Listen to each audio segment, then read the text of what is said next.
pasar. Bang, izin Bang, Soal izin, listrik Bang, mungkin Bang Bang, Hasan. terkait dengan IMF Bang, kan ini sudah diproyeksikan angka pengangguran naik sekitar 5% ya Bang. Terus tanggapan dari istana seperti apa?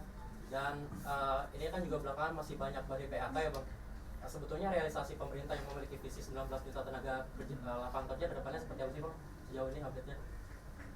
Iya, analisis dari lembaga-lembaga seperti IMF tentu jadi masukan yang penting, sangat penting bagi pemerintah untuk antisipasi, untuk menjaga supaya kita tetap baik ekonominya, menjaga supaya pertumbuhannya juga lebih baik lagi. Ini masukan lah. Tapi teman-teman, kalau kita lihat, saya cek sebentar ya, apakah saya punya data. Mungkin ada sedikit data yang bisa disampaikan.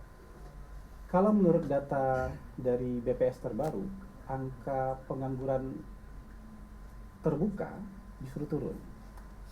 Ya, bulan ini sampai bulan ini justru angka pengangguran terbuka itu turun dari 4,8 ke 4,7, 4,82 ke 4,76. Itu artinya angka pengangguran orang-orang benar-benar nganggur ini itu turun. Angka pekerja penuh waktu kayak kalian ini, pekerja penuh waktu itu naik. Angka pekerja penuh waktu itu naik dari 65,6 jadi 66,2, hampir 1%. Ini kan kita bicara data aja biar kita dapat gambaran yang lebih utuh.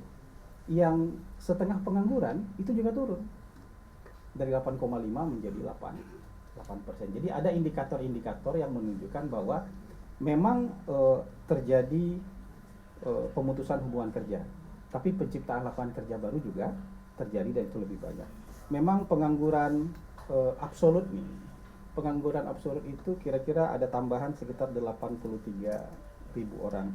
Tapi ini juga tidak hanya karena orang PHK, tapi juga naiknya orang-orang di usia angkatan kerja. Jumlah saya tiba-tiba dari anak sekolah, selesai sekolah jadi angkatan kerja baru kan, belum dapat kerja. Jadi itu yang disebut dengan pengangguran absolut, jumlahnya bertambah 83.000 karena ada usia-usia yang masuk ke dalam usia kerja. Jadi sejauh ini indikator-indikator yang seperti ini kita masih cukup baik dan masih cukup untuk membuat bangsa kita optimis.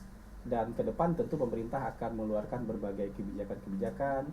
Kemarin juga sudah diumumkan stimulus sehingga nanti perekonomian bisa jauh lebih bergerak lagi sehingga ekonomi kita bisa lebih baik lagi. Ingat, pembangunan, kemajuan ekonomi negara kita juga harus ditaruh dalam konteks ekonomi global.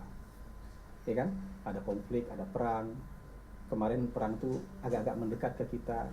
Pasti terganggu supply chain dunia. Ada perang tarif. Pasti terganggu tuh perdagangan dunia. Itu juga punya impact terhadap bangsa kita. Tapi di tengah-tengah istilah yang disebutkan orang sering itu apa? Ketidakpastian global. Jadi kata-kata mantra hari ini, kita masih tumbuh cukup baik. Kita masih tumbuh hampir 5%. Sementara negara-negara lain mungkin hanya 1-2% atau bahkan masih minus. Jadi kita punya amunisi lebih dari cukup untuk tetap optimis, ya. Belum bisa puas kita tentu, tapi kita punya amunisi yang lebih dari cukup untuk tetap optimis sebagai sebuah bangsa. Kira-kira kayak gitu.